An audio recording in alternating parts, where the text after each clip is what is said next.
विठ्ठले मृत्यूलोक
मानिक पाषाण विटले प्रपंचापासूनी व मनते मनी तुका म्हणे तैशा दिसतील नारी तुका म्हणे तैशा दिसतील नारी विताजिया परी आम्हापुढे विटले प्रपंचापासूनी व मनते मनी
समचरण रोजम चांदणी दाम जघन निहित पाणी तरुण तुलसी माला सदय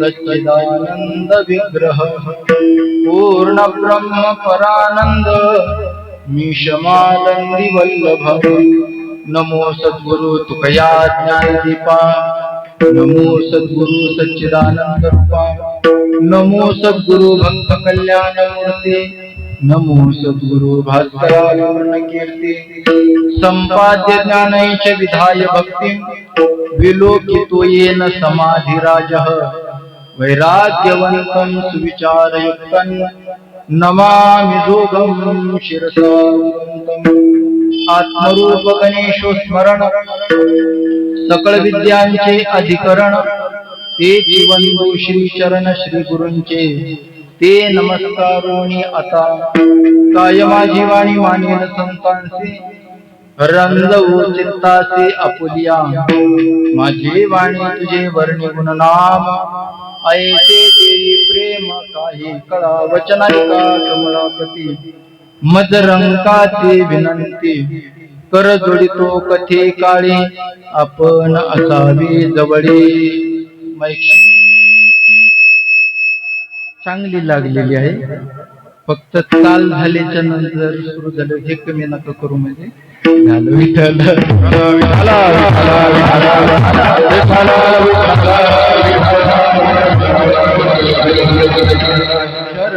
शरण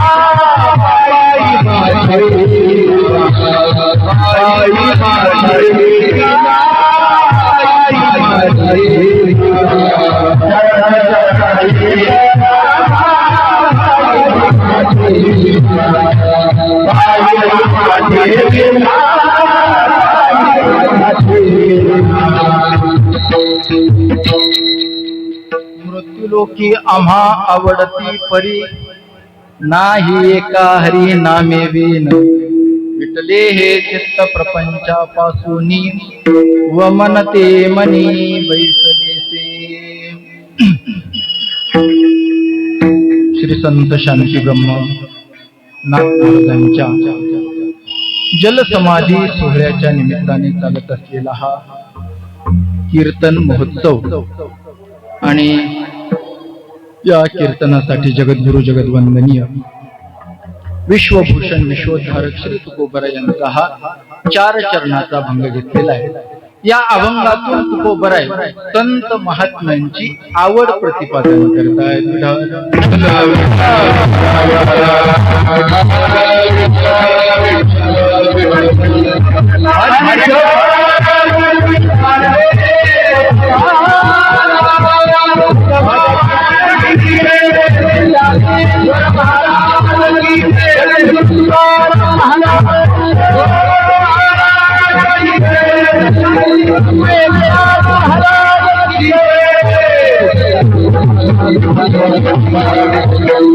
षड्गुणैश्वर्य संपन्न भक्तकाम कल्पद्रुम भगवान श्री पंढरीश पांडुरंग परमात्मा मुक्त कैवल्य तेजवंती ज्ञानी यांचे राजे योग्यांचे मौली साधकांचे मायबाप कैवल्य साम्राज्य चक्रवर्ती भगवान श्री ज्ञानोबर जगद्गुरु जगद्वंदनीय विश्वभूषण विश्वोद्धारक श्री तुकोबराय प्रतिष्ठान निवासी श्री संत शांती ब्रह्मनाथ महाराज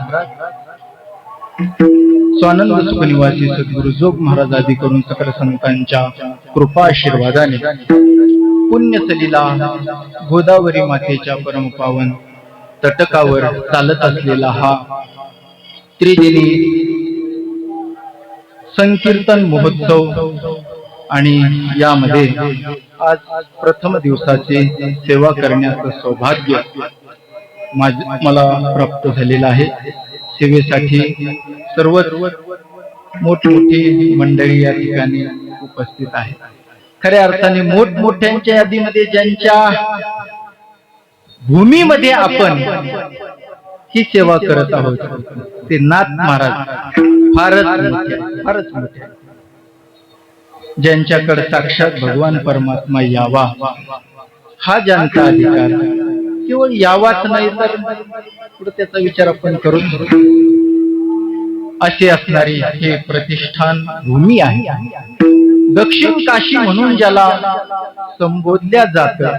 नवे एका काळामध्ये काशीला एखादा प्रश्न पडला तर त्याचं उत्तर शोधण्यासाठी किंवा मिळवण्यासाठी काशीलाही या दक्षिण काशीला शरण यावं लागत होतं.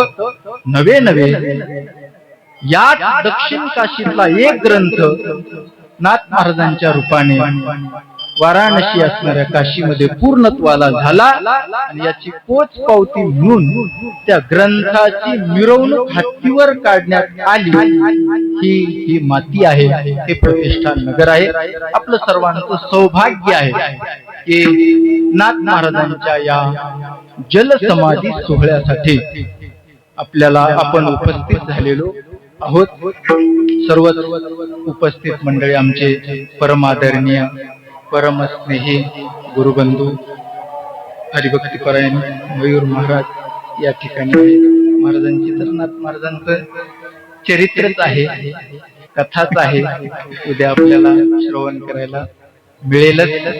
तसे संस्थेतले आमचे माजी विद्यार्थी कान्हो महाराज आहेत, आमचे अयोध्येला होते महाराज सर्व महाराज, ते गुरुकुलातील आजीमाजी विद्यार्थी सर्व आणि बाळ गोपाळ मंडळी सर्वांच्या चरणी नतमस्तक होतो. आणि ज्यांनी हा संपूर्ण योग घडून आणला ते आमचे परमस्नेही आदरणीय गुरुबंधू लक्ष्मणजी महाराज आणि हे सर्व या ठिकाणी आपण उपस्थित झालेलो आहोत. खरं म्हणजे महाराजांच्या बाबतीमध्ये जास्त बोललेलं त्यांनाही आवडणार नाही, पण प्रयत्नवादी जीवन कसं असावं हे महाराजांचं लक्ष्मण महाराजांचं जीवन पाहिल्याच्या नंतर आपल्या लक्षात येतं. शून्यातून जगत कसं निर्माण करावं खूप कष्टाने आपण सर्वांनी जवळून त्यांचं जीवन पाहिलेलं आहे. अगदी प्रारंभीच्या काळामध्ये खूप प्रयत्न करून 3 ओव्याही पाठ करायला कष्ट होत होते, परंतु 3 भाग ज्ञानेश्वरीचे अख्खा संपूर्ण ज्ञानेश्वरी ग्रंथ ज्यांनी कंठस्थ केलेला आहे असे आमचे लक्ष्मणजी महाराज. आणि तेवढ्यावरच ते थांबले नाही. आपल्याला जे ज्ञान प्राप्त झालेलं आहे, गुरुकृपेने जे प्राप्त झालेलं आहे ते इतरांनाही ते द्यावं म्हणून आपल्या परिसरातील जे वारकरी संप्रदायामध्ये लहान मुलं संप्रदायाचं शिक्षण घेण्याचे इच्छुक आहेत किंवा त्यांना प्रवृत्त करण्याचं काम, असं महत् काम महाराज करत आहेत. आणि नाथ महाराजांच्या आश्रयाने अगदी यशस्वीरित्या त्यांचं ते कार्य चाललेलं आहे. तर आपल्याकडे वेळ अगदी अल्प आहे. आपली वेळ 7 ते 9 आहे. मला वाटतं आता 8:30 वाजून गेलेला आहे. 8:45 20 मिनिटं बाकी आहेत आपल्याकडे. तो नहुष राज कोणता खटवांग राजा, तोही माझ्यापेक्षा भाग्यवानच होता महाराज. त्याला निदान 1 तास तरी उरला होता. आता मला 1 तासही उरलेला तरी आपलं 9:15 9:30 पर्यंत आपलं करण्याचा प्रयत्न करू.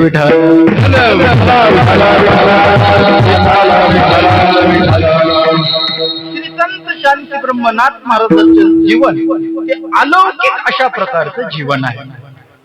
संपूर्ण दैवी संपत्तीचा समुच्चय म्हणजे नाथ महाराजांचं जीवन.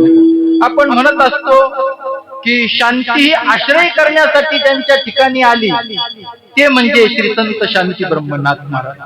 पण हे उपलक्षणाने सर्व गुण आपल्याला घ्यावं लागतं.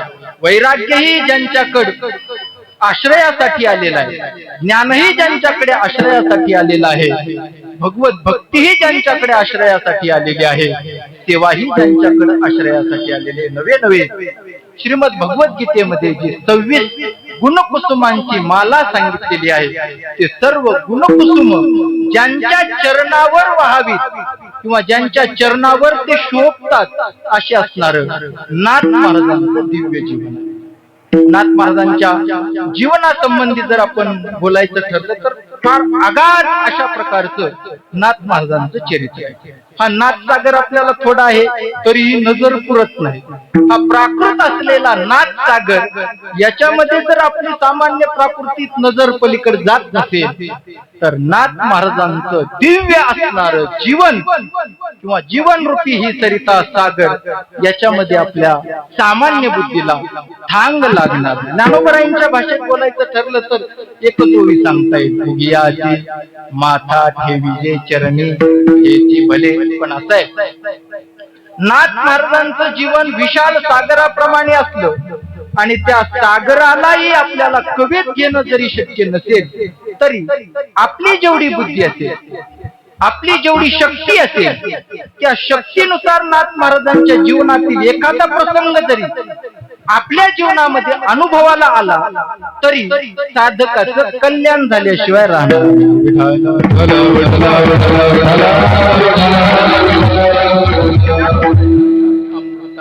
सागरी ते नाभे सामर्थ्याची थोरी तेच दे अमृत लहरी तुम्ही घेतली.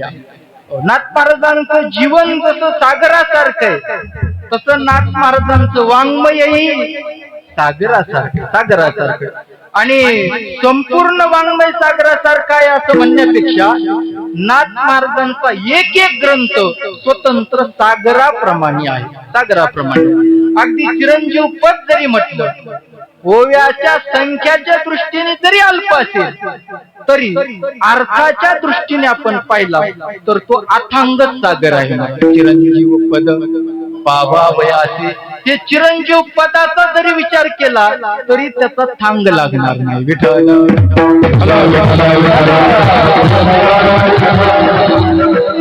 जीवनाचा विचार करण्यापेक्षा अगदी सहज जाता जाता त्यांच्या नावाचाच विचार करतो. संत महात्म्यांची जी नावं असतात ती सार्थक अशा प्रकारची नावं असतात.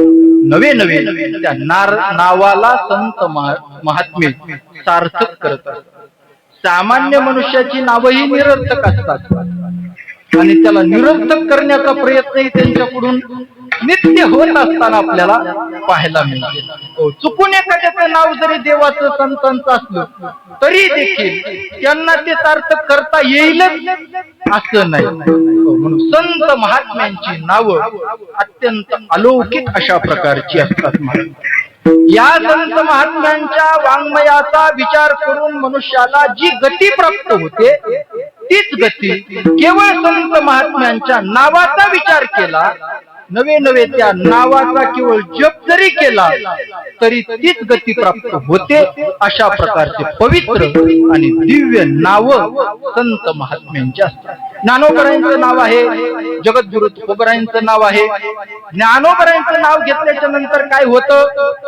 ज्ञान प्राप्त होतं. नारायण महाराज म्हणतात, ज्ञानदेव म्हणता माया मूळ विलया, मुळासह विलया जाते. जगद्गुरु तुकोबरायांचं नाव घेतलं तर काळच्या ठिकाणी कापतो महाराज. तुकाराम तुकाराम नाम घेता कापे यम. हे ज्या संत महात्म्यांच्या नावाचा विचार आहे, नावाचं सामर्थ्य आहे, तद्वतच नाथ महाराजांच्या नावाचंही सामर्थ्य. आणि नाथ महाराजांचं नाव सामान्य नाही महाराज, ते वेदशास्त्राचं गुज आहे, बीज आहे. आरतीमध्ये त्याचं सुंदर एकनाथ नाम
नाव केवळ मंत्र नाही, महामंत्र आहे.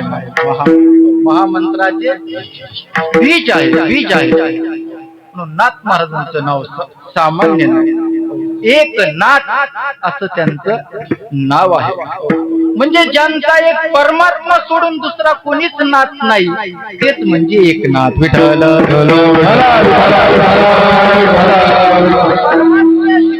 ज्यांच्या जीवनामध्ये दुसरा कशाला स्थान नाही, दुसरा नाथ नाही. सामान्य मनुष्याचे अनेक नाथ असतात. हो, आपलं जर थोडं शास्त्राच्या दृष्टीने पाहायचं ठरलं तर पहिला तो प्रकृतीचा दास असतो.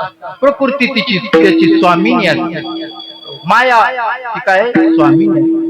अज्ञानाचा दास आहे, विकारांचा दास आहे. त्याचा अर्थ तो विकारांचा काय असतो, विकार त्याचे स्वामी असतात, नाथ असतात, मालक असतात. ज्यांच्या जीवनामध्ये हे विकार मालक नाहीत, मग विकारांचे हे मालक आहेत.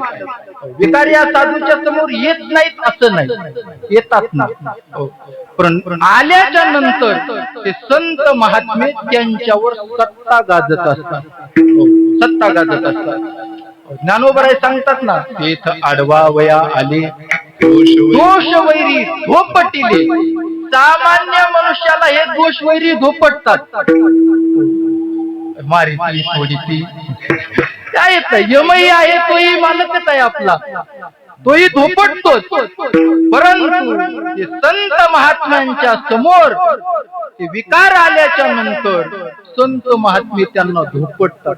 केवळ धोपटून सोडून देत नाहीत, बरं त्यांच्या हातामध्ये बेड्या घालतात आणि त्यांना जेलमध्ये काम क्रोध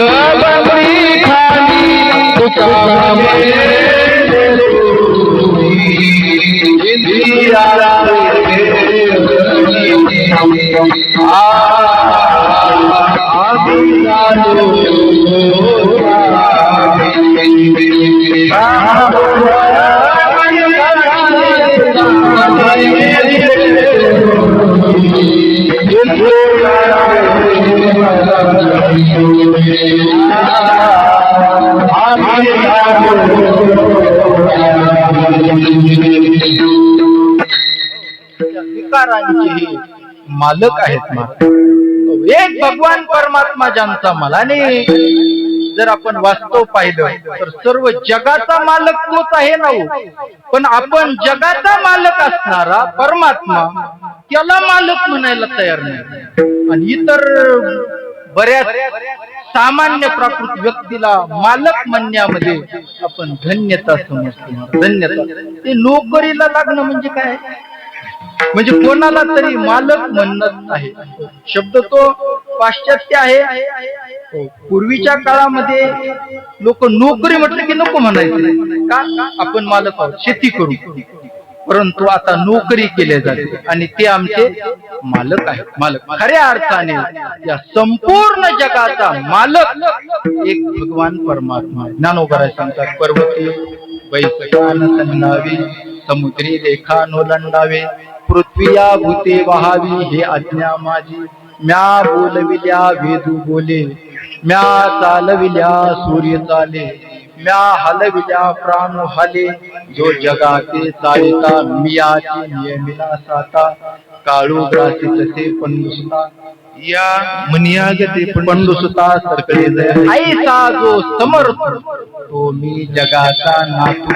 असा कर्तुम अकर्तुम अन्यथा कर्तुम शक्ती संपन्न असणारा भगवान परमात्मा तो मी जगाचा नाथ. भगवान परमात्मा सांगतात, अरे बाबा मी तुमचा नाथ आहे ना. नाथ महाराजही सांगतात, आमचा मायही तोच आहे, जगाचा नाथ आहे, बापही आहे. माय जगन्नाथ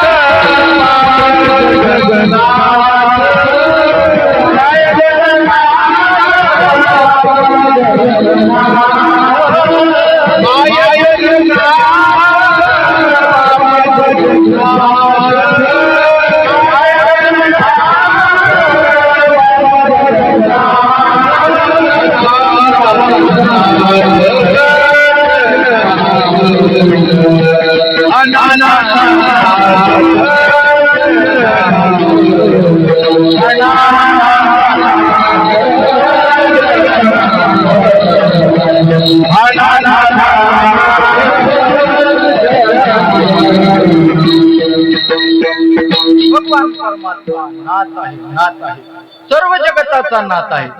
नाथ महाराज सांगतात तोच एक आमचा नाथ आहे, म्हणून एक नाथ.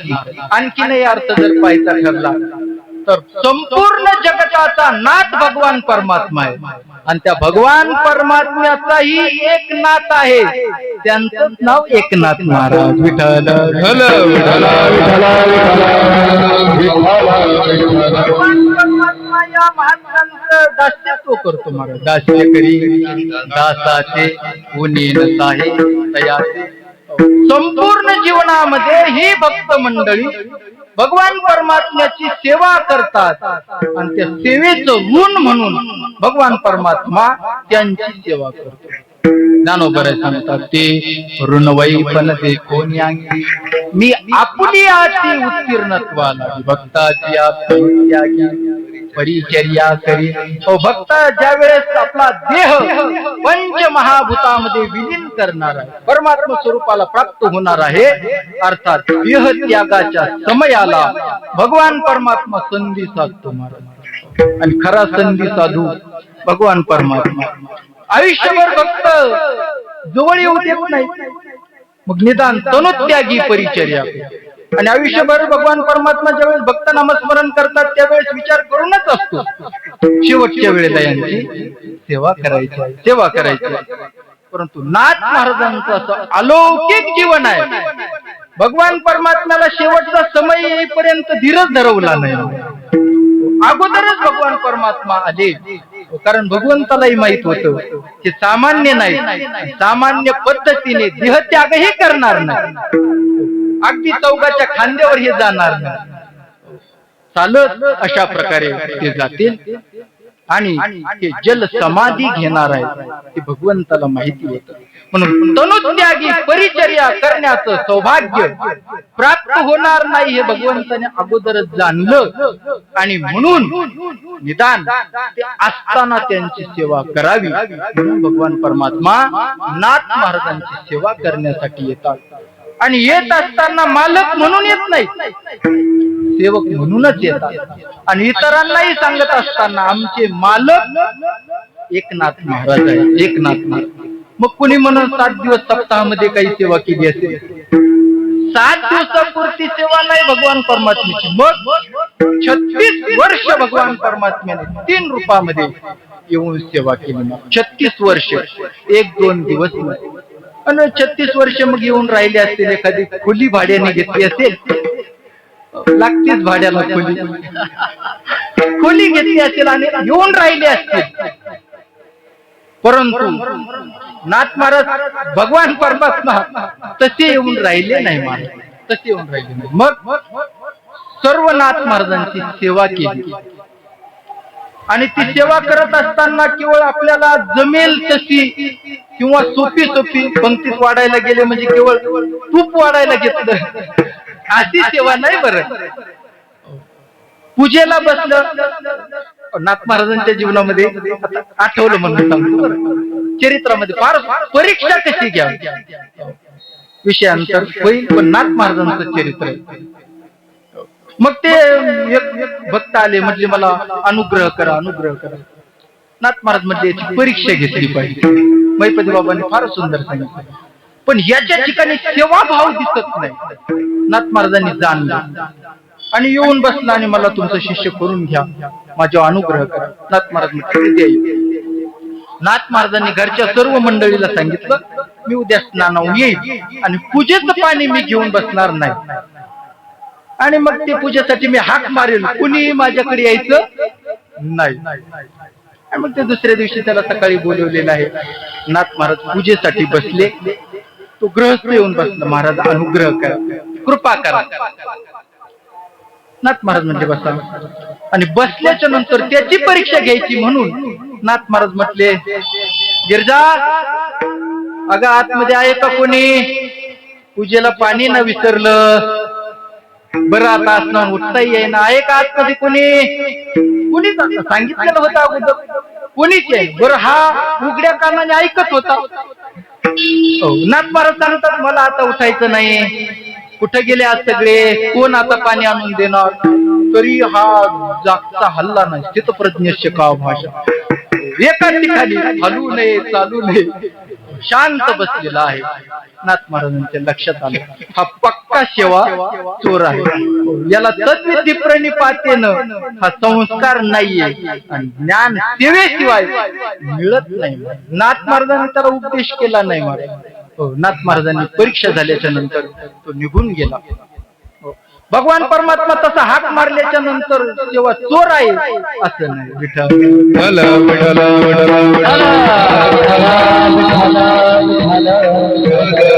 कोणी असं म्हणेल की नाथ महाराजांच्या घरी भगवान परमात्मा असा असेल, पाणी आणा म्हटल्याच्या नंतर खोलीचा दरवाजा लावून घेत असेल किंवा मोबाईलचा आवाज मोठ्याने नाही. महाराज पाणी आणा हे सांगण्याची गरज नाही.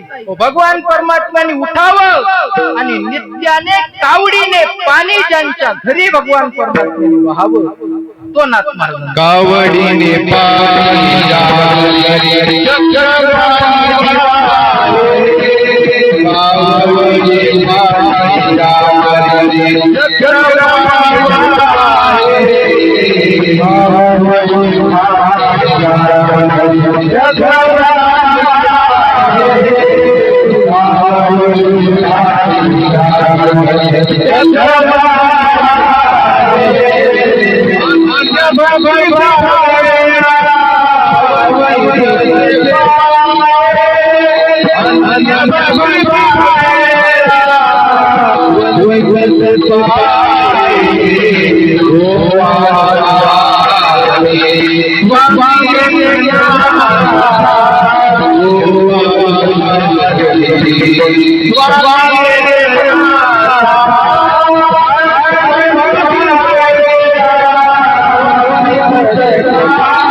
घरी भगवान परमात्म्याने कावडीने पहाटे उठावं, गोदावरी मातेवर जावं, कावडीने पण आजही तो रंजन आहे महाराज साक्ष देत आहे.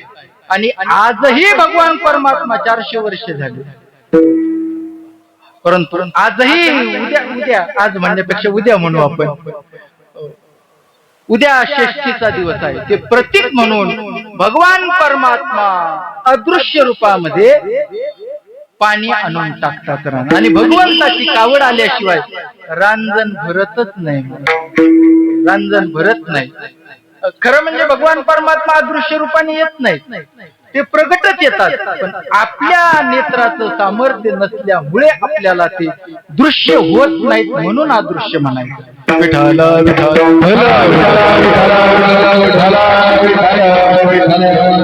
अनेक कामं भगवंतांनी. नाथ महाराज पूजेला बसण्याच्या अगोदर पूजेची सर्व सामुग्री भगवंताने जमा करावी.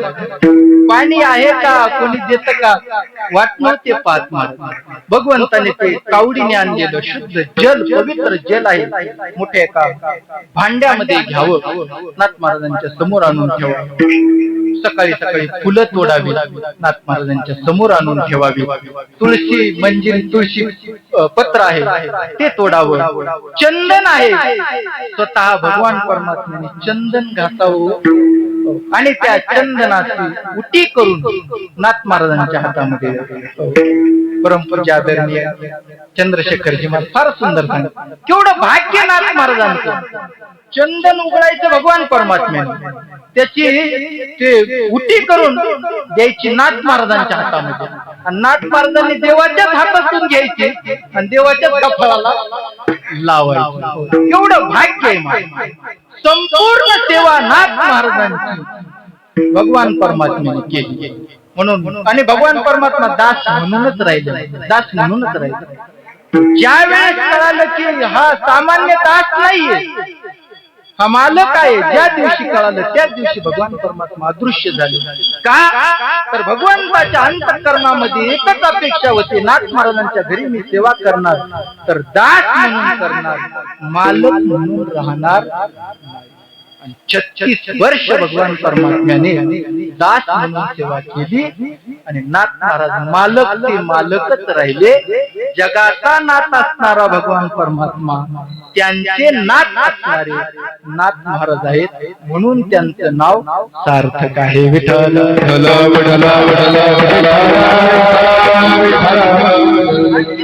जर आपण विचार केला तरी आपल्या लक्षात येईल. उद्याचा दिवस तर अत्यंत पवित्र आहे, षष्ठीचा दिवस आहे, म्हणजे षष्ठी तिथी आहे आणि त्या तिथीला 6 मोठे कारण घडले. केवळ नाथ महाराजांनी समाधी घेतली असं नाही, षष्ठीला महत्व का आहे. नाथ महाराजांचे श्री गुरु जनार्दन स्वामीचा जन्म दिवस म्हणजे षष्ठीचा आहे. नाथ महाराजांचे श्री गुरु जनार्दन स्वामींना आपल्या श्री गुरु दत्तात्रय स्वामींची भेट झाली, कृपा झाली, अनुग्रह झाला, तो दिवस म्हणजे उद्याचा षष्ठीचा दिवस आहे. आणि नाथ महाराजांचे श्री गुरु जनार्दन स्वामींनी समाधीच्या दिवशी घेतली, तोही दिवस उद्याचाच दिवस आहे म्हणजे षष्ठीचा दिवस आहे. म्हणजे गुरुच्या दृष्टीने 3 कारण.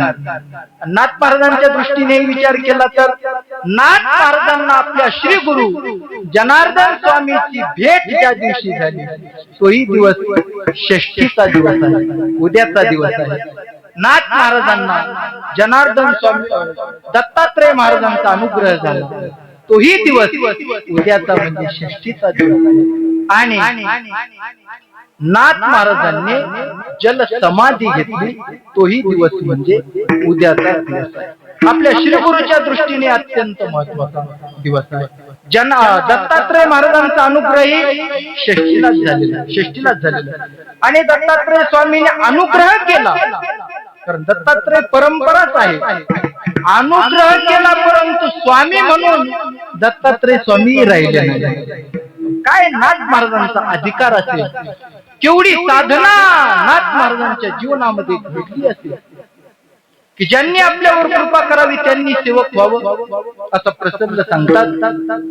नाथ महाराज तीर्थयात्रा करत करत आंबेजोगाईला आले आणि त्या ठिकाणी दासोपंत स्वामी नावाचे फार मोठे दत्त भक्त होते, ज्यांच्या सोबत बसण्यासाठी बोलण्यासाठी असं म्हणतात सोंगट्या खेळण्यासाठी दत्तात्रय स्वामी स्वतः यायचे.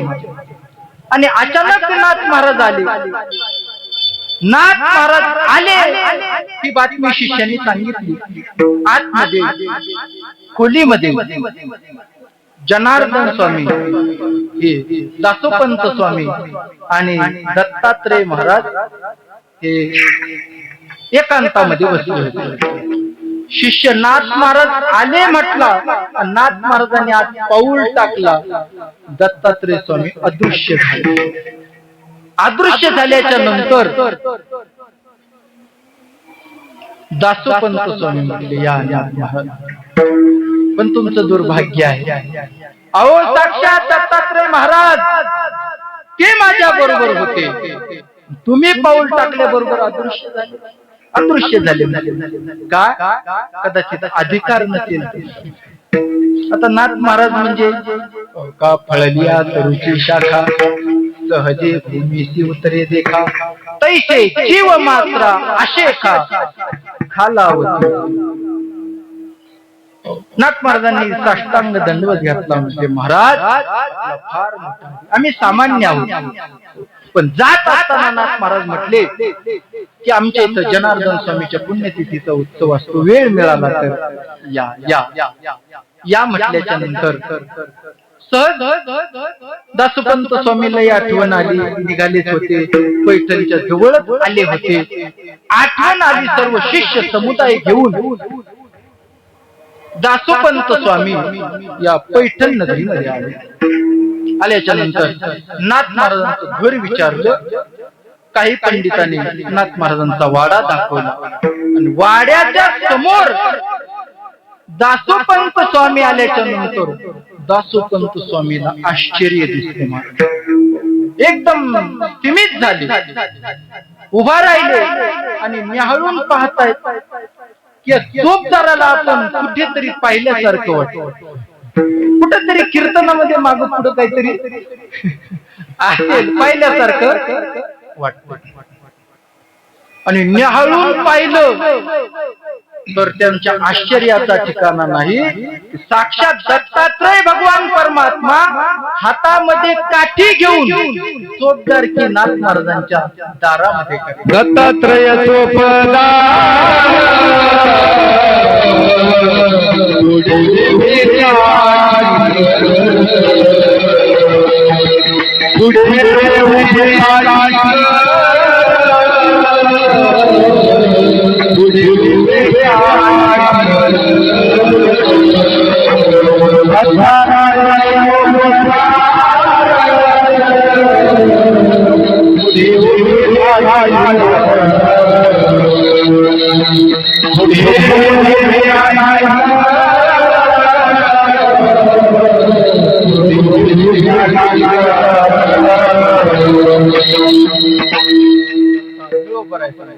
दत्तात्रय चोपदार पुढे उभे काठी, हात मोकळे नाही, मग हातामध्ये काठी आहे. चोपदाराकडे त्याला चोप म्हणतात.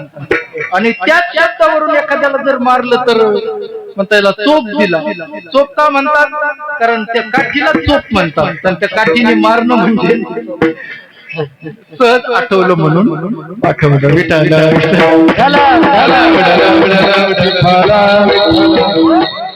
आणि मग दासोपंत स्वामीच्या आश्चर्याचा ठिकाणा नाही, दंडवत घालतात. महाराज आपण दारामध्ये आहात, काय करत आहात? काय करत आहात? दत्तात्रय महाराजांनी सांगितलं, काय करतात दिसत नाही का? कपडे कोणते आहे, हातामध्ये काय? अहो मी चोपदारकी करत आहे. आपण चोपदारकी करत आहात? बरोबर, ते आठवलं दासोपंत स्वामी. मग तुम्ही जर यांच्या दारामध्ये उभा आहात तर त्या दिवशी नाथ महाराज आले होते, आपण अदृश्य का झाला? त्यावेळेस दत्तात्रय महाराज म्हणतात, ऐका दासोपंत, माझी या ठिकाणी दारावर ड्युटी असते आणि ड्युटी 3 शिपामध्ये असते है ना. 8 तासाची 16-24 तास ती सामान्य कंपन्यामध्ये असते. भगवान परमात्मा नित्य द्वारपाळ आहे. दुपारच्या वेळेस नाथ महाराज विश्रांती वगैरे करायला आतमध्ये गेले, मग नाथ महाराजांना न विचारता मी तुमच्याकडे येत असतो. आणि अचानक असं कळालं की नाथ महाराज येत आहेत, ते तर माझे मालक आहेत. न विचारता मी तुमच्याकडे आलेलो आहे, कदाचित रागवली तर, आणि म्हणून मी अदृश्य झालो. त्यावेळेस दासोपंत स्वामींना नाथ महाराजांचा अधिकार कळाला. दत्तात्रय भगवान परमात्मा जगाचे नाथ आहे, पण त्या जगाचे नाथ असणाऱ्या दत्तात्रय परमात्म्याचा ही एक नाथ आहे. त्यांचंच नाव म्हणजे एकनाथ महाराज.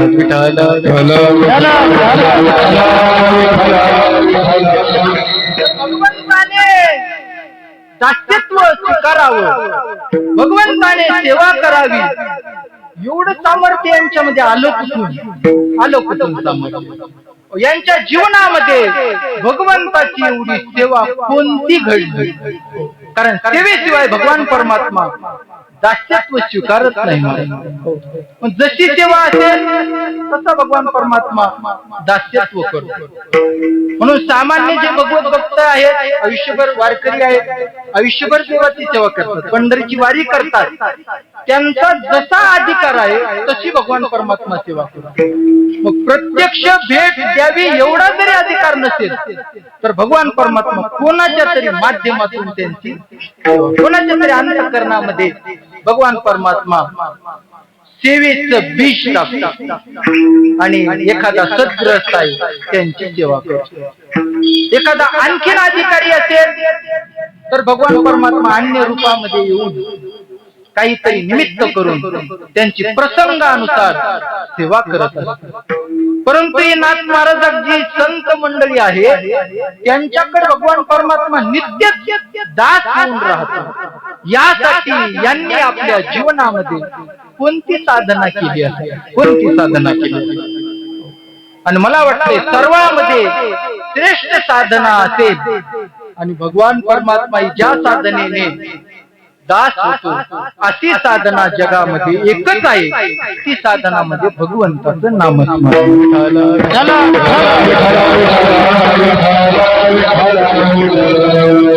या महात्म्याने आपल्या जीवनामध्ये नामस्मरणाशिवाय दुसरं काहीच केलं नाही, काहीच केलं नाही. केवळ नामस्मरण. नामस्मरणाशिवाय जीवनामध्ये दुसऱ्या कोणत्याही गोष्टीला यांच्या जीवनामध्ये स्थान नाही, कसलं स्थान नाही. नामस्मरणाशिवाय यांना दुसरं काही आवडतही नाही. अत्यंत दुसरी गोष्ट आवडतच नाही. सामान्य जीवाचा विचार केला तर त्याच्या आवडीचे अनेक प्रकार आहेत, अनेक प्रकार आहेत. त्याच्यातच विस्तार होईल. संत महात्म्यांना विचारलं, जगद्गुरु तुकोबरायांना जर विचारलं की आपल्या जीवनामध्ये नेमका आवडीचा प्रकार काय, तुकोबराय सांगतात आवडीचा प्रकार विचारूच नका.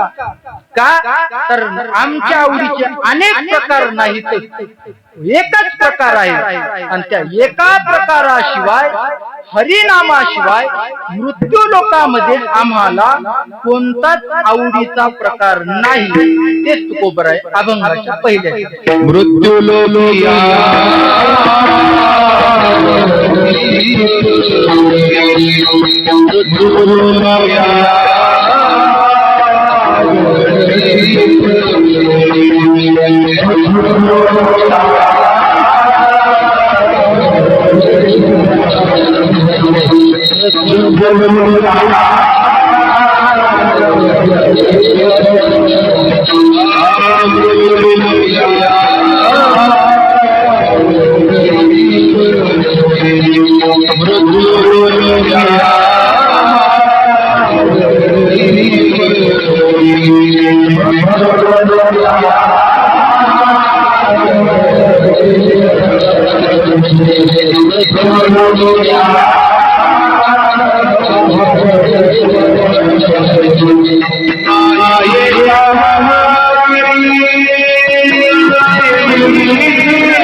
हा भगवान परमात्मा संत महात्म्यांचं दासत्व स्वीकारतो. याचं कारण काय आहे? यांच्या जीवनामध्ये हरिनाम सोडून दुसरं कशाला स्थान नाही. एक भगवान परमात्म्याचं नाम आहे. मृत्यू लोकी आम्हा जगद्गुरु तुकोबराय आम्हा म्हणतात.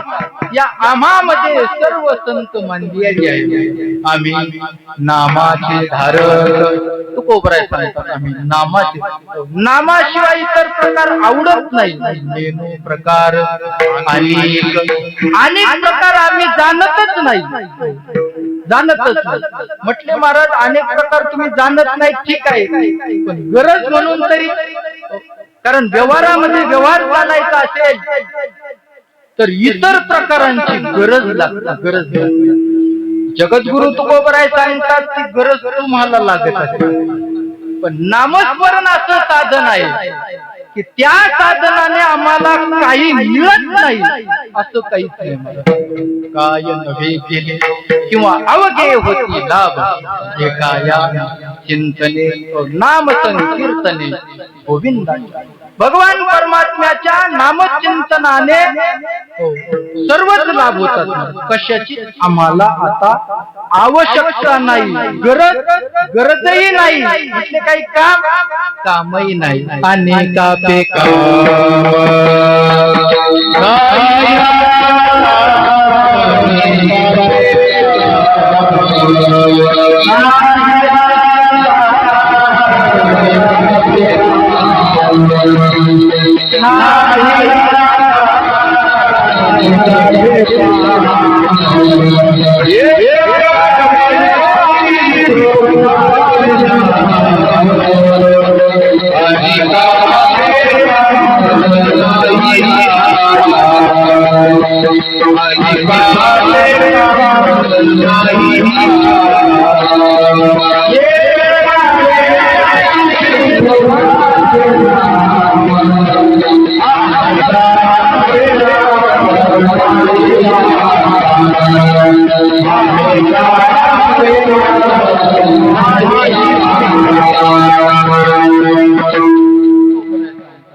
आम्ही एक विठोबाचे नाव.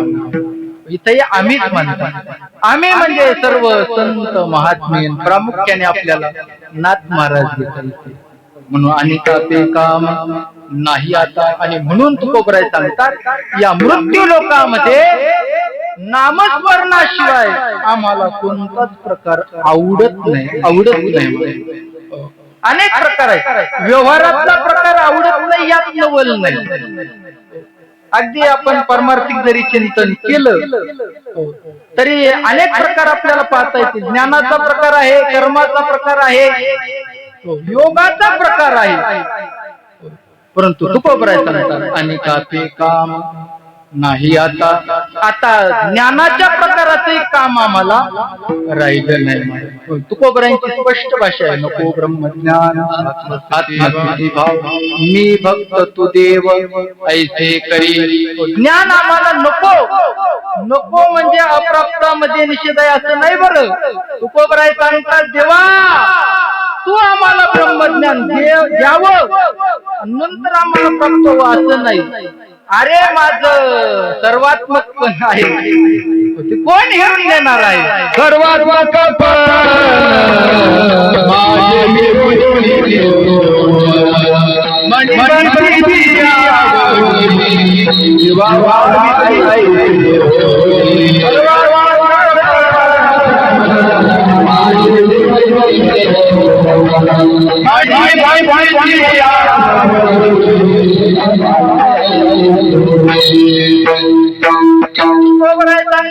तू जरी ठरवलं अरे आमची स्वरूपस्थिती आहे ठरवलं तरी कोणी हिरावून घेऊ शकत नाही. मग आवड काय मनी भक्तीची. आणि म्हणून तुकोबराय सांगतात नको ब्रह्मज्ञान. त्याचा निषेध म्हणून नाहीये, प्राप्तच आहे. प्राप्ताची प्राप्ती काय करायची म्हणजे ते अज्ञानामध्ये प्राप्ताची प्राप्ती संभवते बरं, तशी नाही. यांना त्या स्वरूप ज्ञानाचं यथार्थ ज्ञान झालेलं आहे, अनुभूती प्राप्त झालेली आहे. म्हणून आता ते पुन्हा नको. म्हणून नको ब्रह्मज्ञान. वास्तविक पाहता नको म्हणतात म्हणजे ते फारच सहज सोपं आहे किंवा सहज मिळणार आहे असं नाही. मोक्ष नको म्हणतात, मोक्ष सुखा आणू लातात. मुक्ती नको म्हणतात. नको म्हणतात ते म्हणजे अगदी पंक्तीला बसल्याच्या नंतर नुकती जशी नुकती म्हणतात तसं मुक्ती आहे असं. ती पंक्तीलाही पुन्हा पुन्हा येणं फार कठीण आहे. हो बहुता दिवसा फेरा काही काही पदार्थ आहेत ते पुन्हा किती वेळा झाला गेला, आणि काही काही पदार्थ येतच नाहीत महाराज. तसं मुक्ती अत्यंत सोपी आहे म्हणून नको म्हणतात, अत्यंत कठीण आहे महाराज, अत्यंत कठीण. ज्ञानोबरांच्या 13व्या अध्यायामध्ये याच्या काठिण्यतेचा विचार केलेला आहे. दया ज्ञाना गगन गिळतात योगी, स्वर्गात आडवणवे उमरगोनी, न धरिते रीतीची ताड, न करीते सिद्धीची भीड, योगायचे द्वार खेळती, तपो दुर्गे ओलांडीत, क्रतुकोटी ओवांडीत, उलथोनी सांडीत कर्मवेळी, नाना भजन मार्गी धावता हे उघडी अंगी, एक रिगता ती सुरंगी सुषुम्नीची, आईचे जिये ज्ञानी मुनीश्वराची उदाहरणी. ज्ञानासाठी एवढे प्रयत्न करतात मला, किंवा जगद्गुरु तुकोबराय सांगतात, ब्रह्मज्ञान एवढं सहज सहजी कळत नाही. ब्रह्मज्ञान जरी कळे उठावी तरी काही मुकुटी, शास्त्राचे भांडण पूर्वीचे भ्रमण यादसाठी, यादसाठी जप, यादसाठी व्यासे ही अमुक यादसाठी संत पाय हे सेवा. आणि भगवान परमात्म्याने हेच सांगितलं गीतेमध्ये, तद्विधी प्रणिपातेन परिप्रश्नेन सेवया, उपदेक्षण ते ज्ञानम ज्ञानेन तत्वदर्शन, ते ज्ञान पहिला बरवे, जरी मनियाती आणावे तरी संता या भजावे सर्वस्वे, यादसाठी संत पाय हे सेवा. ज्ञान मिळवणं एवढं सोपं नाही, पण तुकोबराय सांगतात आता आम्हाला त्याची ज्ञानाचाही प्रकार नको, म्हणजे कर्माचाही प्रकार नको, कारण कर्माने जे प्राप्त व्हायचं चित्तशुद्धी झालेली आहे, ज्ञानही प्राप्त झालेलं आहे. आता ज्ञानोत्तर चालू आहे, म्हणून खालच्या पायऱ्या कोणत्या, खालची पायरीची आवश्यकता कुठपर्यंत, आपण खाली आहोत तेव्हा वरच्या पायरीचा उपयोग. एकदा टेरेसवरच गेलेला आहे त्याला आता खालच्या पायऱ्याची गरज नाही. म्हणून योगाची गरज नाही, योगही कठीण आहे, म्हणून इतर कोणताही प्रकार आवडत नाही. तुकोबराय सांगतात, नाही एका हरी नामे बेन मृत्यू लोकी आम्हा आवडती परी. बरं, तुकोबराय सर्व संत महात्म्यांची बाजू घेऊन बोलतात. बरं, सर्व संत समुदायाला नामस्मरणाशिवाय काहीच आवडत नाही. आणि हाच प्रश्न जर आपल्याला विचारला तर, मृत्यू लोकी आम्हा आवडती परी, आम्हाला नामस्मरण सोडून सगळं काही आवडतं. मग बरं, नामस्मरण आवडत नाही असं नाही ना, मला वाटतं या धर्ममंडपात जेवढे आहेत तेवढ्यांना नाम आवडत नाही असं आहे का?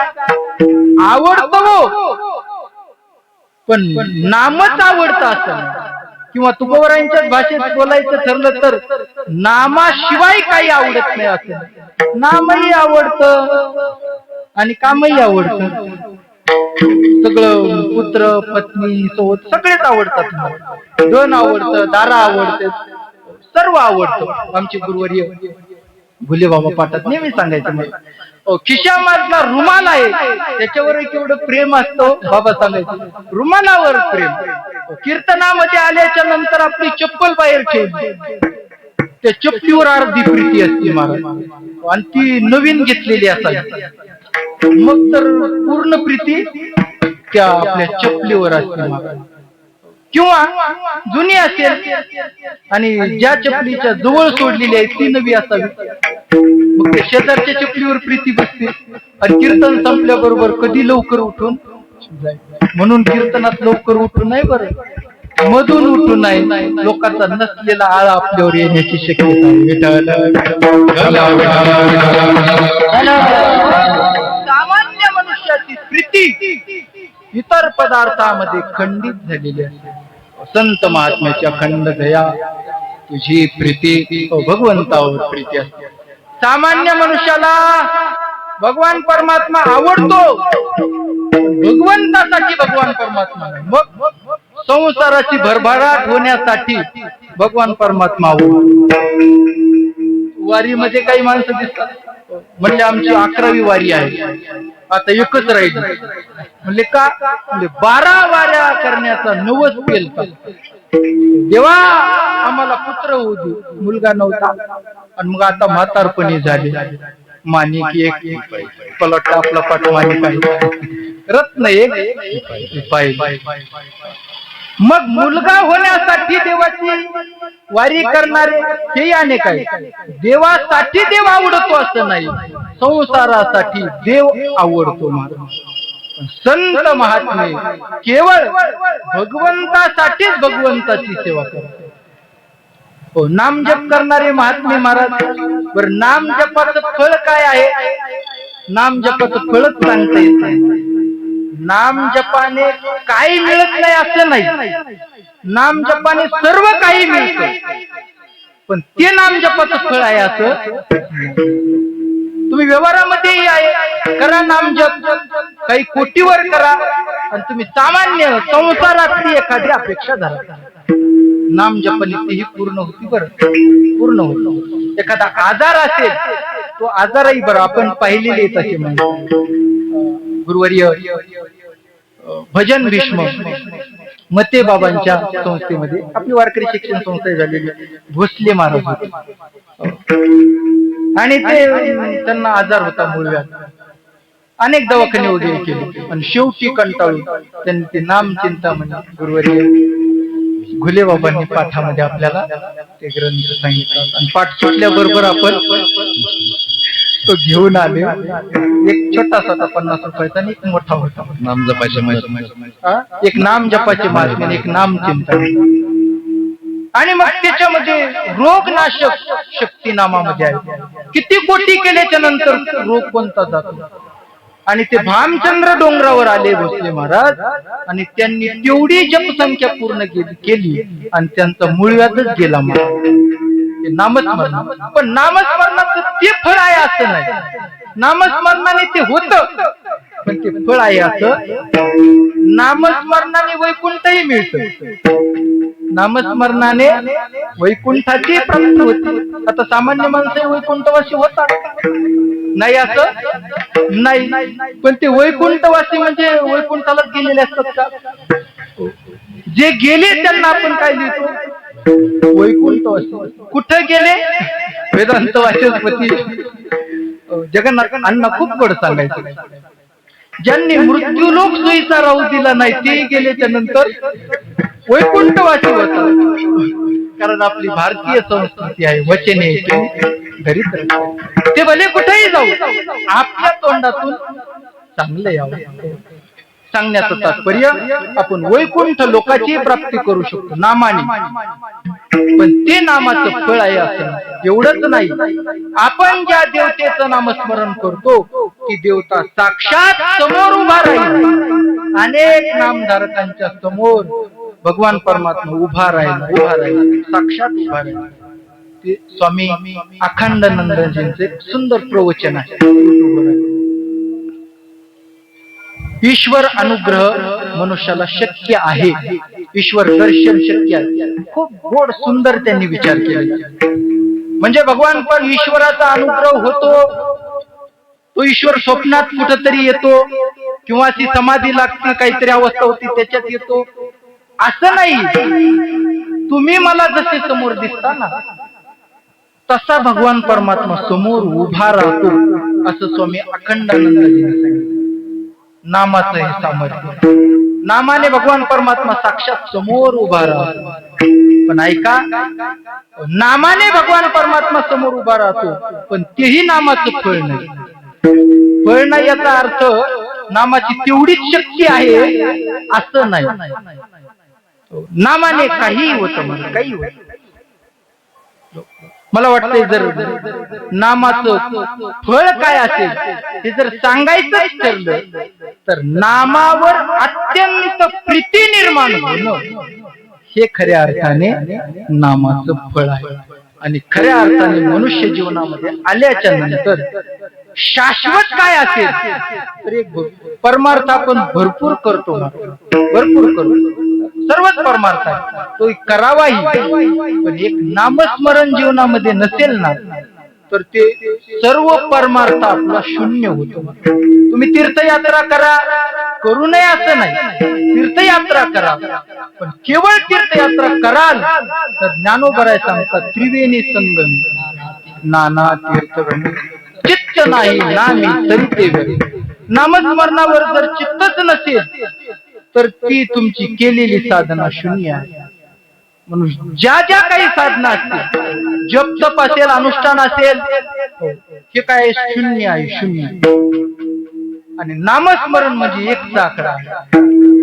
त्या इतर साधना शून्य आहे, आणि शून्याच्या समोर जरी एक लिहिला तर त्या शून्याची किंमत वाढते, त्या शून्याची किंमत एक राहत नाही. एका शून्याच्या समोर एक लिहिला तर किती होतात? 10 होतात, 10. तर शून्याची किंमत किती झाली? 9 ही शून्याची किंमत झाली. काही एक आहे त्याच्यामध्ये. म्हणून सर्व साधनामध्ये श्रेष्ठ असणार नाम साधन आहे. जीवनामध्ये नामाशिवाय काही आवडू नये. जगद्गुरु तुकोबराय सांगतात आमच्या जीवनामध्ये नामस्मरणाशिवाय काही आवडत नाही. मृत्यू लोकी आम्हा आवडती पै नाही एका हरी नामे. हरिनामाशिवाय काही आवडत नाही. माणसाला हरिनाम सोडून आवडतं, आणि ज्याला हरिनाम सोडून इतर गोष्टी आवडतात त्याला हरिनामामध्ये रुची निर्माण होत नाही. सामान्य सामान्य पदार्थ, खाण्यापिण्याच्या पदार्थात रुची गुंतलेली आहे. कुणाला काय आवडेल, कुणाला काय आवडेल. भगवान परमात्मा सांगतात इतर इंद्रिय आवडतील, पण तैसा नियम होऊ नये रसा रसना. आणि ज्याची रसना इतर रसामध्ये गुंतलेली आहे त्याची रसना राम रस घेऊ शकत. आणि एकदा राम रस घेतला तर राम रसाची चवी राम रसाची आवड लागली तर इतर रसाला जीवा विटते महाराज.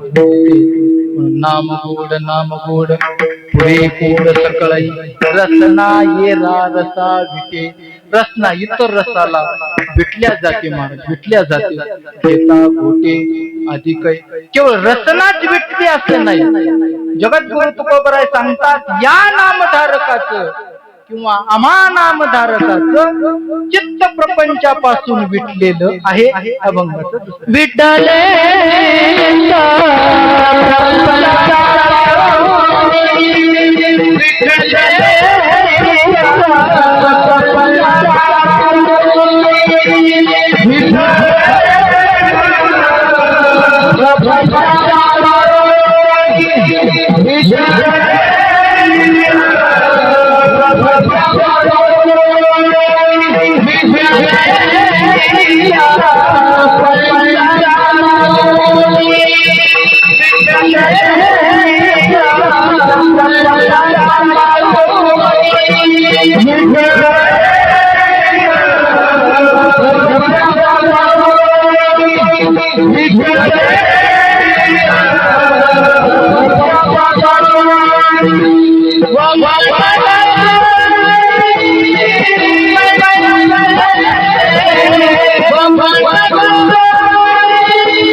प्रपंचापासून व मनते मनी बैसलेसे. नामस्मरणाचा परिणाम अंतःकरणावर पडला. म्हणून एक साधना आहे की चित्त विटायचं असेल तर प्रपंचातले दोष कळावे लागतात. जोपर्यंत प्रपंचातले दोष कळत नाहीत तोपर्यंत प्रपंचापासून चित्त विटत नाही. जोपर्यंत चित्त विटत नाही तोपर्यंत प्रपंच सुटत नाही. प्रपंच सुटण्यासाठी चित्त विटावं लागतं, आणि विटण्यासाठी दोष कळावे लागतात किंवा नाम साधना घडावी लागतात. तुकोबरायांना विचारलं तुम्हाला दोष कळाले का? दोष तर कळाले हो, तुकोबराय सांगतात मुख्य कारण चित्त विटण्याचं आमच्या जीवनामध्ये असलेलं नामस्मरण नाही एका त्याच्यामध्येच दोष कळाले. एक हरिनामाशिवाय आम्हाला काही आवडत नाही. त्याचा परिणाम तुकोबरायांच्या जीवनामध्ये झालेला आहे. भगवंताचं नाम अत्यंत महत्वाचं आहे. राहिलेल्या चरणाचा अत्यंत संक्षेपाने आपल्याला भावार्थ पाहायचा आहे. तत्पूर्वी मोठ्या प्रेमाने भगवंताचं नामस्मरण करायचे. हाताने टाळी आणि मुखाने भगवंताचं नामस्मरण. विठोबार कुमाई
प्रपंचापासून वमनते मनी बैसलेसे.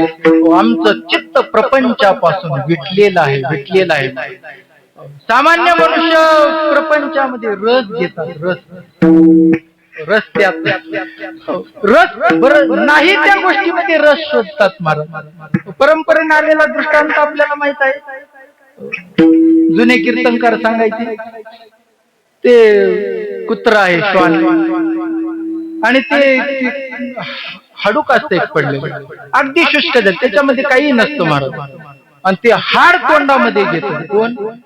ते कुत्र. बरं ते गावामध्ये थांबत नाही. त्याला माहित आहे आपले भाऊबंद आपल्याला सुखी खाऊ देणार नाहीत महाराज. मग ते रानाचा रस्ता धरतो. एखादी खास खळगी पाहतो आणि त्याच्यामध्ये जाऊन आता आनंदाने आपण त्याचा आस्वाद घेऊ असं विचार करतो. आणि प्रपंचामध्ये जी जी काही क्रिया मनुष्य करतो ती याच भावनेने करतो. आनंदाने आपण याचा उपभोग घेऊ. परंतु प्रपंच ज्याच्यामध्ये जी वस्तू नाही तिथं ती मिळेलच कशी? ज्ञानोबराय सांगतात याचं मूळच दुःखाचं आहे. संसार दुःख मूळ चहूकडे लिंग.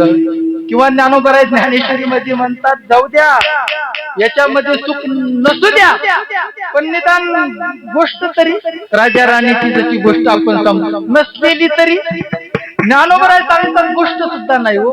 मृत्यू लोकी सुखाची कहाणी ऐकतील कवनाची श्रवणी.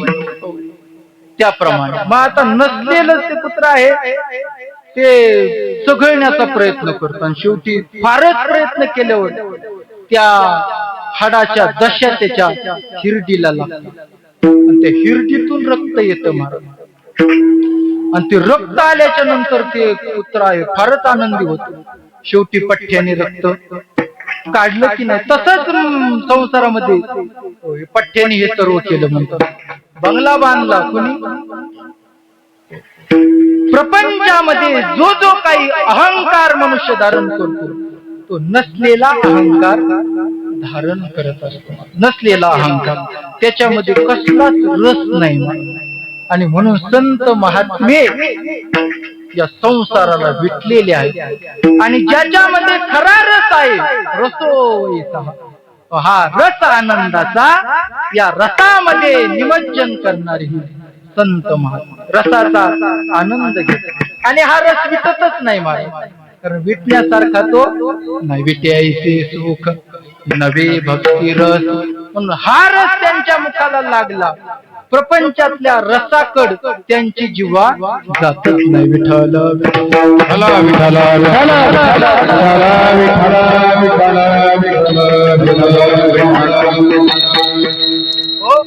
म्हणून सामान्य रस जगद्गुरु तुकोबरायांच्या जीवनातला आपण प्रसंग पाहतो. मेवणे ते आऊसाहेबांचे बंधू गावी आले आणि सासरचं जर कोण माहेरचं कोणी आलं तर माता माऊलीला फारच आनंद होतो, फारच आनंद.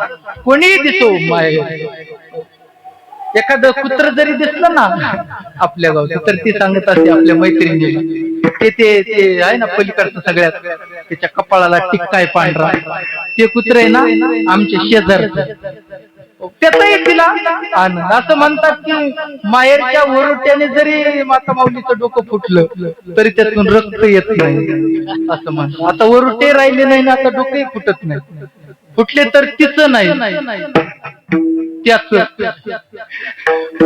माता माऊलीकडून त्याचं फुटण्याची शक्यता आहे माझ्या. मग ते पाहुणा आल्याच्या नंतर काय, पाहुणे दोन प्रकारचे असतात. एक पाहुणा आहे तो पतीकडचा असतो, पतीच्या बाजूचा आलेला असतो, आणि दुसरा तिच्या नात्यातला असतो. पतीच्या नात्यात आला की घरातलं सगळं संपलं असतं. मला हे आणा ती आणा ती आणा, काही दुष्काळ पडलेला असतो भात. आणि तिच्या बाजूचं जर कोणी आलं तर मग नवरा विचारत असतो काही आणायचंय का, ती म्हणते तुम्ही शांत बसा, तुम्ही बसा बरं बाजूला, काही नाही आणण्याची गरज नाही, सगळं घरामध्ये. कुठून एवढं पिऊ फुटत काही कळत. आणि मग हे तर भाऊराया आलेले महाराज. आणि अशी परिस्थिती जाऊ पुढती भिके कुत्री घर राखीती, अशी परिस्थिती असताना देखील आई साहेबांनी पुरणपोळ्याचा स्वयंपाक केला हो आनंदामध्ये. आणि अति आनंद झाल्याच्या नंतर माणूस गडबडून जातो. एखादी प्रेमाची व्यक्ती यावी फारच आनंद, भगवान परमात्माच यावी. शबरी मातेला केवढा आनंद झाला, उष्टी बोर परमात्माला. आई साहेबांनी स्वयंपाक केला, त्याच्यामध्ये मीठ टाकायचं विसरल्या, खिरीमध्ये साखर टाकायचं विसरल्या, आणि मग ते पंक्तीला बसले. भाऊ जेवला नाही, महाराज मात्र भरपूर जेवले. आणि ज्यावेळेस आई साहेब जेवायला बसल्या त्यावेळेस आई साहेबांच्या लक्षात आलं भाऊ का जेवला. धावतच आले महाराज, परत पदर कमरेला खोला आणि तुकोबरावर तुटून पडले. कशासाठी जेवायला बसवलं होतं? कशासाठी म्हणजे जेवायसाठी बसवलं होतं. जेवलो की म्हणजे हा जेवलो की, सांगता येत नाही का म्हणे. त्या स्वयंपाकामध्ये मीठ नाही म्हणे, खिरीमध्ये साखर नाही. तुकोबरांनी सांगितलं खिरीमध्ये साखर नाही, स्वयंपाक तू केला का मी केला. अहो मी केला पण तुम्ही बसलेले होता. पाहुणा बोलत नाही, पूर्वीचे पाहुणे बोलत नव्हते, आताचे पाहुणे बोलू देत नाही. त्यावेळेस जगद्गुरु तुकोबरा सांगतात, आवले जिला हा रस कळतो ती जीवात आता माझी राहिलेली नाही. काय खातो आम्ही कासया सांगा कैसे हे लागते नेनो, या रसामध्ये जीवा आमची गुंतलेलीच नाही. मग राम रसामध्ये रसना रंगलेली आहे, अमृत उकळी त्या जिभेतून येत आहे, म्हणून त्यामध्ये रंगलेली रसना आहे. आणि अशी रंगलेली रसना असेल तरच प्रपंचापासून चित्त विटल्या जाते.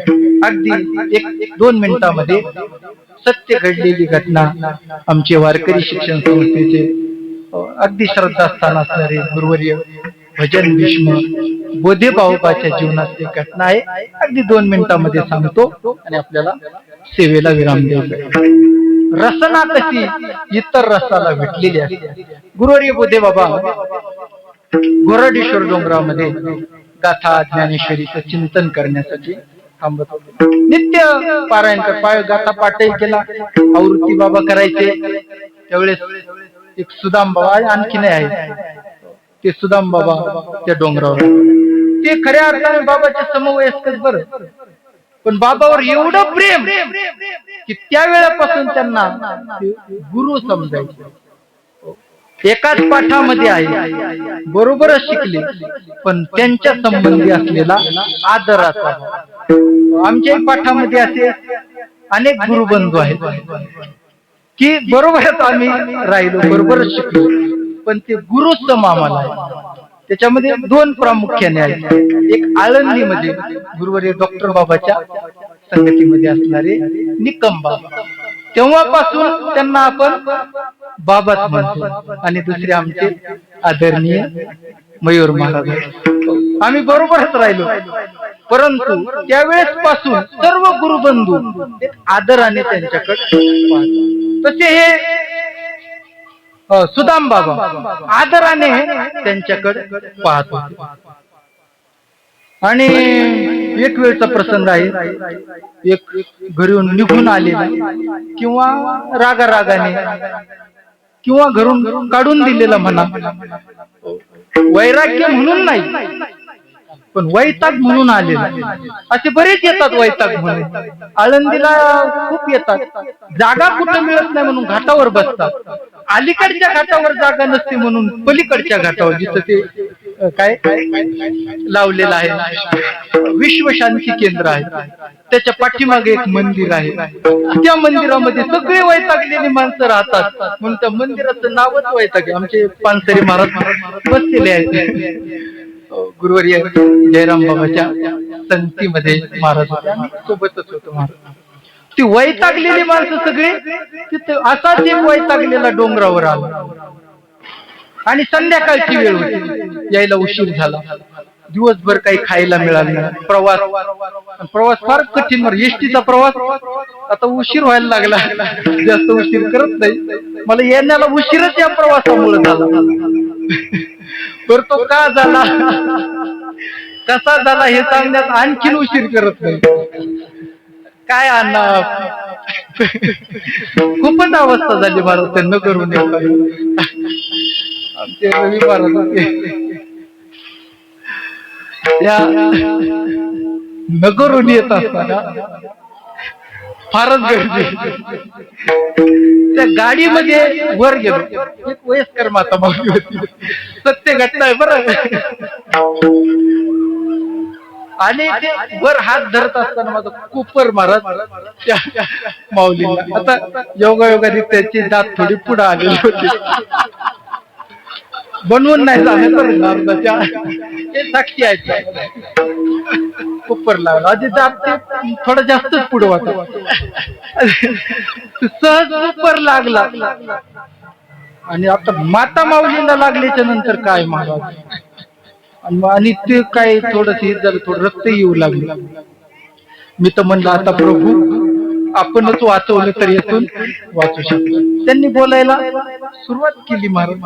आता काय काही सांगता येत नाही. माता माऊल्या दर्शनाला आल्या तर दर्शनही व्यवस्थित घेतात आणि तोंडाने जर पूजा करायला लागले ना तेही व्यवस्थित. एक दोन शब्द सांगतो, मी आता देवाला चालले म्हणून गप्प बसलो. मी काहीच बोललो नाही, मनात म्हणलं मी देवाला चाललेलो आहे. कशासाठी सांगत होतो, प्रवास. असा तो दिवसभर प्रवास करत आलेला, पोटामध्ये काही नाही. संध्याकाळची वेळ आहे, डोंगरावर आला आणि त्याने विचार केला आता डोंगरावर आहे, खायला काहीतरी चांगलं मिळेल. पण त्या दिवशी योगायोगाने भाजीला काहीच नव्हतं. आणि मग आता भाजी करायची, मग रसना येरा रसा विटे कशाला म्हणतात. अगदी कोरपड नावाचा एक वनस्पती आहे, त्याला मराठीमध्ये एलोवेरा म्हणतात. पानसरे महाराज कोरपड नाही बरं, कोरपड नावाचा एक, आणि ते अत्यंत गोड मधुर असतं. बरोबर आहे ना. आता सगळेच मान हलवायला लागले. कोरपड अत्यंत कडू असते, आणि मग त्या कोरपडीची भाजी बर त्याच दिवशी केली असं नाही. नेहमी ज्या दिवशी असं वाटेल त्या दिवशी गुरुवर्य बोधे बाबा आणि सुदाम बाबा, ते जी विद्यार्थी मंडळी आहेत, की त्या कोरपडीची भाजी करायची, अत्यंत कडू मार. ती भाजी केली, बरं ना त्याला तेल ना शेंगदाणे काही, आणि ती गरम केलेली वाढली. याला वाटलं ही नवीन कोणती भाजी आहे? नाही देखील येते. आजपर्यंत जे पाहिलं नाही ते खायला मिळत आहे. मग यांनी सुरुवात केली. ब्रह्मार्पण झालं, वदनी कवळ घेता झालं. जी सुरुवात केली ती केलीच. यांनी पाणी फिरवलं. पहिला घास जी तोंडात घेतल्या बरोबर ताटकन उठून उभा राहिला. तो घास चुकून आला, आत गेलाच नाही महाराज.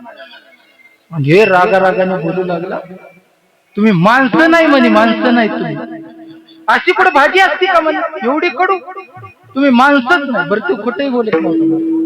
हे माणसं नव्हतेच महाराज, देव माणसं होते. संत नव्हती जगा माणसा त्या माणसासारखे विषयाने ग्रासलेल्या त्या माणसासारखे संत नाही. आणि मग म्हटलं तुम्ही माणसंच नाही म्हणला, मी इथं जगू शकत नाही. एवढ्या रात्री महाराज तू वर आलेला. तशाच रात्री उभ्या पावलाने त्याने आपली ओळख गुंडाळली. रात्रीचा डोंगर सोडला, अजून डोंगरावर दिसला नाही. पण या महात्म्याने ती भाजी खाल्ली का? रस नाही तर रसाला विटले. आणि म्हणून यांच्या जीवनामध्ये खरा परमार्थ घडला. यालाच म्हणतात विटले हे चित्त प्रपंचापासून व मन ते मनी बैसलेसे. मग प्रपंचाला चित्त विटणं म्हणजे काय, याचं स्वरूप अभंगाच्या 3ऱ्या चरणात. सोने रूपे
प्रपंचापासून चित्त विटलं.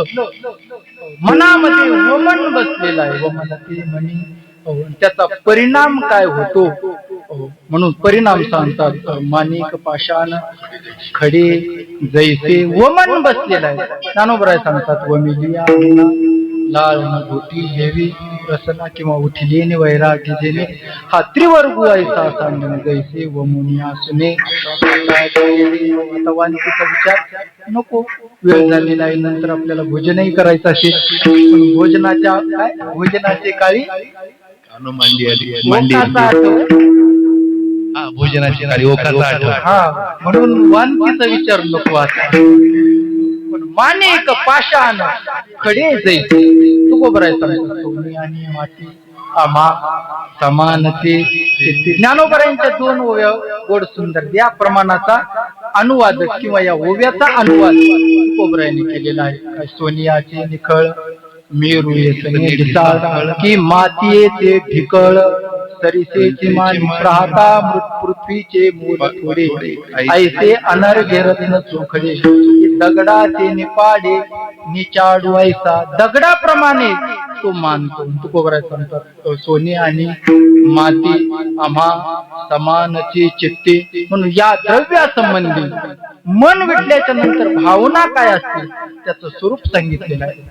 प्रपंचासंबंधी चित्त विटल्याच्या नंतर या विषयासंबंधी किंवा स्त्रियासंबंधी त्या साधकाची नामधारकाची भावना कशी असते याचं उत्तर तुकोबर आहे अभंगाच्या शेवटच्या चरणात. तुका म्हणे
तैशा दिसतील नारी रिसाच्या परी आम्हा पुढे तुकोबर सांगतात आम्हाला नारी म्हणजे स्त्री रिस म्हणजे अस्वलाप्रमाणे दिसतात. कोणाला असं वाटेल की स्त्रिया संबंधी तुकोबरांची भावना अशी असावी का, परंतु जगद्गुरु तुकोबरांच्या अंतःकरणामध्ये माता माऊली फार आदर आहे. फार तुकोबर सांगतात परावी नारी माऊली समान आई सारखी आहे किंवा रुक्माई समान रुक्मिणी मातेप्रमाणे नारी. मग या अभंगामध्ये तुकोबर का बरं कठोर होतात याचं कारण आहे प्रत्येक अभंगाची वेगवेगळी बैठक आहे.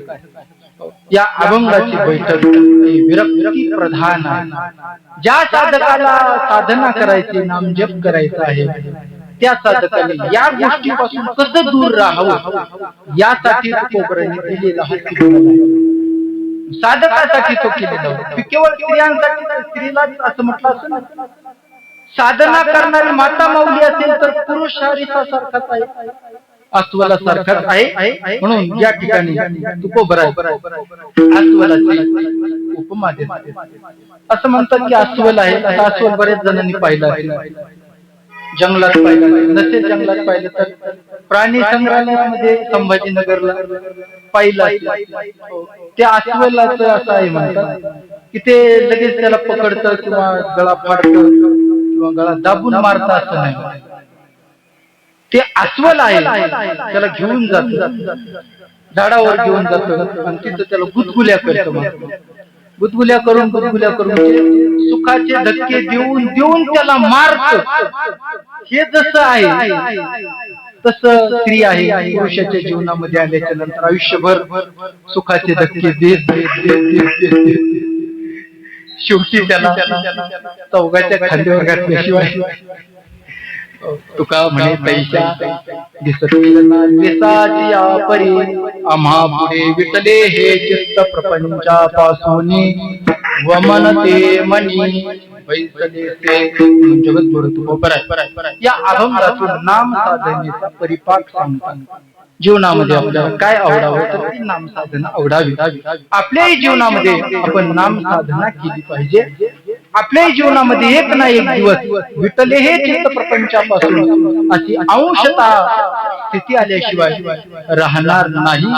आणि शेवटी आपलं जर चित्त प्रपंचापासून विटलंच नाही, शेवटच्या अवस्थेपर्यंत आपण प्रपंच करतच राहिलो, तर घरातली मंडळी आपल्याला विटल्याशिवाय राहणार नाही. ते विटण्याच्या अगोदर आपलं चित्त विटलं पाहिजे. म्हणून हा नामपर तुकोबरायांचा अभंग आहे. सेवा ही श्री संत शांती नाथ महाराजांच्या दरबारामध्ये आहे. नाथ महाराजांनी आपल्या जीवनामध्ये काय केलं असेल ते केवळ नाम साधना केलेली आहे. त्या नाम साधनेचा परिणाम हा नाथ महाराजांचं संपूर्ण जीवन चरित्र आपल्याला पाहायला मिळतं. आणि असं नाथांच्या दरबारामध्ये आपण सर्व मंडळी आलेला आहात. आपलं खऱ्या अर्थाने परमभाग्य आहे, परमभाग्य आहे. कारण या महाराष्ट्रामध्ये किंवा तुम्ही ज्या गावामधून आलेला आहात त्या गावामध्ये अनेक लोक आहेत, ते सगळेच या ठिकाणी आलेले नाही. आपलं परमभाग्य आहे म्हणून आपण आलेलो आहोत. किंवा ज्या महाराजांनी आपल्याला इथं आणलेलं आहे त्यांचं लक्ष आपल्यावर आहे किंवा त्यांचं मनही आपल्यावर आहे. असे असणारे आमचे लक्ष्मणजी महाराज, त्यांनी आपल्याला या ठिकाणी आणलेलं आहे. करोनी चिंतन करवावे. आणि स्वतःही महाराज चिंतन करतात. ज्ञानेश्वरी सारखा ग्रंथ त्यांच्या कंठस्थ आहे. आणि सर्व विद्यार्थी वारकरी घडवण्याचे महत् कार्य हे या प्रतिष्ठान नगरीमध्ये करत आहेत. आपल्या परिसरातले परमार्थिक व्यक्तिमत्व आपल्याला लाभलेलं आहे. आपलं खऱ्या अर्थाने परमभाग्य आहे. लाभलं योग आलेला आहे, क्षेम त्याचा आपण केला पाहिजे. खऱ्या अर्थाने आपला परमार्थिक माणूस असेल तर त्याला सहकार्य आपण केलं पाहिजे. सहकार्य करणारी थोडी मंडळी असतात, ओढणारी भरपूर मंडळी असतात. पण हे आपण सर्व सहकार्य करणारी मंडळी आहात. जे आले नाही ते सहकार्य करत नाहीत असं नाही, त्यांच्या पाठीमागे कार्य असतात, काम असतात. सर्व परिसरातली मंडळी सहकार्य करत आहेत. आणि त्याच्यातूनच हे मोठं कार्य महाराज करत आहेत. म्हणून झालेली सेवा श्री संत शांती ब्रह्म नाथ महाराजांच्या चरणी समर्पित करून सेवेला या ठिकाणी विराम. ज्ञानेश्वर